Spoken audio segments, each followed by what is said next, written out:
नमस्कार, मी भाग्यश्री तुम्हा सर्वांचं आपल्या चॅनलमध्ये मनापासून स्वागत करते. आणि आज आपण काठला वापरून खूप सुंदर आणि अगदी सोप्या पद्धतीने बॅकनेक डिझाईन तयार करणार आहोत. तर त्याकरिता इथे मी बॅकपार्ट कट करून ठेवलेला आहे, ज्याची पूर्ण उंची इथे आलेली आहे 14.5 इंच. त्यानंतर इथे वरच्या बाजूला जे शोल्डर आहेत ते आलेले आहेत 5.5 इंच. त्यानंतर आर्म होल म्हणजेच मुंडा आहे 6 इंच, छाती आलेली आहे 9 इंच आणि खालच्या बाजूला कंबर बॅकडाट मिळून ती देखील आलेली आहे 9 इंच. त्यानंतर आता इथे वरच्या बाजूला आपण आपल्या गळ्याची मार्किंग करूयात. तर इथे मला माझे रेडी शोल्डर 2 इंच हवेत, म्हणून मी अर्धा इंच मार्जिनचा घेऊन 2.5 इंचावरती एक मार्क केलं. त्यानंतर टेपला त्याच पॉईंटवरती ठेवून घेऊन खालच्या बाजूला इथे जी माझी गळ्याची उंची आहे ती मी 11 इंच घेते आहे आणि जी खालची गळ्याची रुंदी आहे ती येथे मी 3 इंच घेऊन व्हिडिओमध्ये दाखविल्याप्रमाणे येथे तुम्हाला एक बॉक्स ड्रॉ करून घ्यायचा आहे. येथे मात्र तुम्ही तुमच्याच अकॉर्डिंगली गळ्याची उंची आणि रुंदी घ्या. त्यानंतर इथे व्हिडिओमध्ये दाखविल्याप्रमाणे तुम्हाला गळ्याचा आकार अगदी व्यवस्थितरित्या ड्रॉ करून घ्यायचा आहे. त्यानंतर हा जो आपला बॅकपार्ट दिसतो ना, त्याला व्हिडिओमध्ये दाखविल्याप्रमाणे ओपन करून पुन्हा अगदी मधोमध फोल्ड करून घ्या आणि येथे हाताने असं थोडंसं टॅप करून म्हणजेच थापून घ्यायचं आहे व्हिडिओमध्ये दाखविल्याप्रमाणे, जेणेकरून आपली या साईडची डिझाईन त्याच्या समोरच्या बाजूला देखील ट्रेस होऊन म्हणजेच उमटून येईल. त्यानंतर येथे मी अस्तर आणि मेन फॅब्रिक घेऊन दोघांनाही अशा पद्धतीने राईट साईडवर राईट साईड म्हणजेच बरोबरीच्या बाजूवर बरोबरीची बाजू इथे मी ठेवून घेतलेली आहे. त्यानंतर आता इथे तुम्हाला व्हिडिओमध्ये दाखविल्याप्रमाणे संपूर्ण गळ्याच्या आकाराला अगदी व्यवस्थितरित्या स्टिच करून घ्यायचं आहे. फक्त इथे स्टिच करत असताना एकाच गोष्टीकडे लक्ष द्या, जेथे कुठे आपले कॉर्नर म्हणजेच कोपरे आले असतील तेव्हा नीडल म्हणजेच सुईला आतील बाजूस तशीच ठेवून घेऊन फक्त आपल्या बॅकपार्टला फिरवत पुन्हा जसा आपल्या गळ्याचा आकार वळतोय त्याच आकारात अगदी व्यवस्थितरित्या इथे तुम्हाला त्याला स्टिच करून घ्यायचं आहे. आणि जर व्हिडिओ तुम्ही काळजीपूर्वक पाहत असाल तर तुमच्या एक गोष्ट लक्षात आली असेल, मी गळ्याच्या मध्यभागावरती त्याला बॉल पॉईंट पिन्स लावून पिन्सने सिक्युअर करून घेतलेला आहे, जेणेकरून जेव्हा आपण हा आपला गळ्याचा आकार स्टिच करू ना तेव्हा आपलं कापड इकडे तिकडे हलणार नाही आणि आपण जसा गळ्याचा आकार स्टिच केला आहे अगदी तो तसाच स्टिच केला जाईल. त्यानंतर येथे कमरेच्या बाजूला तुम्हाला अर्धा इंच मार्जिन घेऊन अगदी सरळ शेवटपर्यंत स्टिच करून घ्यायचं आहे. जर आपण अशा पद्धतीने स्टिच केलं तर शेवटी बघा आपल्याला कमरपट्टीला स्टिच करावं लागतं, तर त्याची गरज येथे लागणार नाही. त्यानंतर कमरेच्या बाजूला हे जे जास्तीचं कापड दिसतं ना त्याला देखील तुम्हाला अगदी व्यवस्थितरित्या कट करून घ्यायचं आहे. त्यानंतर येथे गळ्याच्या आतील बाजूस तुम्हाला थोडंसं जास्तीचं कापड ठेवून व्हिडिओमध्ये दाखविल्याप्रमाणे संपूर्ण गळ्याची कटिंग अगदी व्यवस्थितरित्या कंप्लीट करून घ्यायची आहे. त्यानंतर आपण हे गळ्याच्या आतील बाजूस जे जास्तीचं कापड ठेवलं होतं ना त्याच कापडावरती संपूर्ण गळ्याभोवती तुम्हाला इथे व्हिडिओमध्ये दाखविल्याप्रमाणे छोटे छोटे कट्स देऊन घ्यायचे आहेत. फक्त कट्स देत असताना तुमचे कट्स त्या शिलाईवरती जाणार नाही याची येथे काळजी घ्या. त्यानंतर येथे जो आपला गॅप क्रिएट झाला आहे ना त्यामध्ये हाताला पास करून या बॅकपार्टला सरळ बाजूस व्हिडिओमध्ये दाखविल्याप्रमाणे पलटी करून घ्यायचं आहे. येथे बघा मी तुम्हाला सांगितल्याप्रमाणेच त्याला सरळ बाजूस पलटी करून घेतलेला आहे. आता इथे आपल्याला काय करायचे, संपूर्ण गळ्याभोवती टॉप स्टिच म्हणजेच दाबटीप देऊन घ्यायची आहे. इथे तुम्हाला जास्ती काहीच करायचं नाही आहे. जसा आपल्या गळ्याचा आकार वळतोय त्याच आकारात व्हिडिओमध्ये दाखविल्याप्रमाणे अगदी व्यवस्थितरित्या तुम्हाला इथे त्याला स्टिच करून घ्यायचं आहे.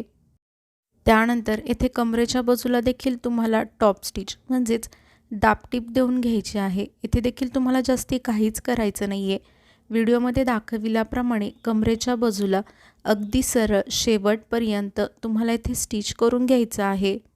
त्यानंतर आता इथे आपल्याला अस्तर आणि मेन फॅब्रिक एकमेकांना स्टिच करून घ्यायचं आहे. इथे तुम्ही ही पद्धत न वापरता नॉर्मली बघा मी तुम्हाला ज्या पद्धतीने अस्तर आणि मेन फॅब्रिक फॅब्रिक ग्लूच्या मदतीने त्याला स्टिक करायला सांगायचे, म्हणजेच चिकटवायला सांगायचे.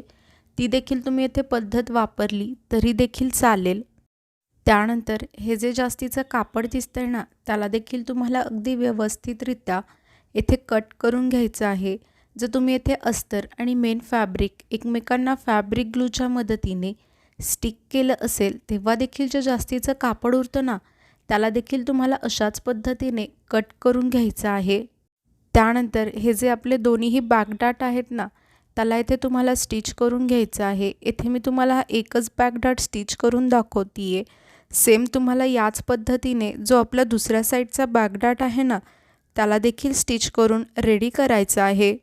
त्यानंतर येथे मी डिझाईन तयार करण्यासाठी काठ घेतलेली आहे आणि जितकी आपली वेस्ट म्हणजेच कंबर आहे ना, त्याच्या थोडंसं एक्स्ट्रा मी काठ घेतलेली आहे.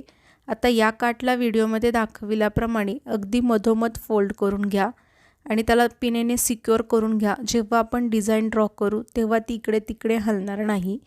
त्यानंतर आपला हा जो गळाचा आकार दिसतोय ना, त्याच्याच खालच्या साईडचा गॅप तुम्हाला मोजायचा आहे. तर इथं माझा तो 3.5 आला. तेथे तुम्हाला अशा पद्धतीने काठीवरती 3.5 इंचावरती मार्क करून घ्यायचा आहे. तुमचा जितकंही अंतर आलं असेल ते तुम्हाला घ्यायचं आहे आणि त्यानंतर येथे तुम्हाला व्हिडिओमध्ये दाखविल्याप्रमाणे असा आकार ड्रॉ करून घ्यायचा आहे. तुम्हाला हवं असेल तर तुम्ही कॅनव्हास पेपरवरती देखील या काठेला स्टिच करू शकता. पण बघा, आपली नॉर्मली काठ ही जाडच असते, त्यामुळे मी डिरेक्टली तिला फॅब्रिकवरतीच स्टिक करून घेणार आहे. येथे तुम्हाला डिझाईन ठळकपणे दिसून यावी याकरिता मी त्याला पुन्हा ब्लू कलरने ड्रॉ करून घेते आहे. ती तुम्हाला कट केल्यानंतर आणखीन क्लिअरली लक्षात येईल. त्यानंतर येथे आपण जशी डिझाईन ड्रॉ केली होती त्याच आकाराला येथे तुम्हाला व्हिडिओमध्ये दाखविल्याप्रमाणे अगदी व्यवस्थितरित्या कट करून घ्यायचं आहे व्हिडिओमध्ये दाखविल्याप्रमाणे. त्यानंतर येथे काळजीपूर्वक बघा, आपल्या डिझाईनचं टोक आणि गळ्याचं टोक एकाखाली एक येईल अशा पद्धतीने तुम्हाला व्हिडिओमध्ये दाखविल्याप्रमाणे मॅच करून ठेवायचं आहे. आणि येथे तुम्हाला व्हिडिओमध्ये दाखविल्याप्रमाणे या काठला आपल्या बॅकपार्ट बरोबर अशा पद्धतीने स्टिच करून घ्यायचं आहे. सेम तुम्हाला याच पद्धतीने पलीकडची साईड देखील स्टिच करून रेडी करून घ्यायची आहे. त्यानंतर इथे बघा, मी गोल्डन कलरची सिंपल अशी लेस घेतलेली आहे आणि तिला आता आपल्याला हा जो आपण गळा रेडी केला आहे ना, त्याच्याच कड्यावरती ठेवून घेऊन अगदी व्यवस्थितरित्या जेथे कुठे कॉर्नर आलेले असतील तेथे फोल्ड करून मग पुन्हा जसा गळ्याचा आकार वळतोय त्याच आकारात अगदी व्यवस्थितरित्या त्याला स्टिच करून घ्यायचं आहे. येथे स्टिच बघा मी कशा पद्धतीने करते, सेम तुम्हाला त्याच पद्धतीने स्टिच करायचं आहे. आपल्यापैकी खूप जण व्हिडिओज पाहतात परंतु चॅनेलला सबस्क्राईब करत नाही, तर प्लीज असे नका करत जाऊ. चॅनेलला देखील सबस्क्राईब करत जावा. काय होतं ना, मला देखील समजत जाईल की हां, मी जे व्हिडिओज बनवते आहे ते तुम्हा सर्वांना आवडत आहेत आणि तुमच्या उपयोगात देखील येत आहेत. आणि जर अशीच सबस्क्रायबरची संख्या वाढत राहिली तर मला देखील एक नवीन उमेद मिळते आणि त्याच नव्या उमेदीत मला तुमच्यासाठी असेच नवनवीन व्हिडिओज बनवण्याची प्रेरणा देखील मिळत राहते. तर प्लीज चॅनलला सबस्क्राईब करून सपोर्ट करा. आणि जर येथे तुम्ही मोठी अशी लेस जर वापरत असाल तर त्यावरती तुम्हाला डबल स्टिच म्हणजेच पुन्हा एकदा स्टिच करून घ्यावे लागेल, जेणेकरून आपली ही लेस एकदम फिक्स बसेल आणि लवकर निघणार नाही. त्यानंतर वरच्या बाजूला जी लेस यूज केली आहे सेम तीच येथे देखील मी लेस घेतलेली आहे आणि तिला व्हिडिओमध्ये दाखविल्याप्रमाणे कमरेच्या बाजूला सरळ ठेवून अगदी शेवटपर्यंत तुम्हाला इथे त्याला स्टिच करून घ्यायचं आहे. आणि येथे बघा, आपल्या गळ्याचा फायनल लुक किती सुंदर दिसतोय. फक्त आपण या काठीचा वापर करून किती सुंदर अशी डिझाईन तयार केलेली आहे. आणि तुम्ही आणखीन चॅनेलला सबस्क्राईब नसेल केलं तर प्लीज चॅनेलला सबस्क्राईब करून सपोर्ट करा आणि व्हिडिओ अगदी शेवटपर्यंत पाहिलात यासाठी तुम्हा सर्वांचे मनापासून खूप खूप धन्यवाद.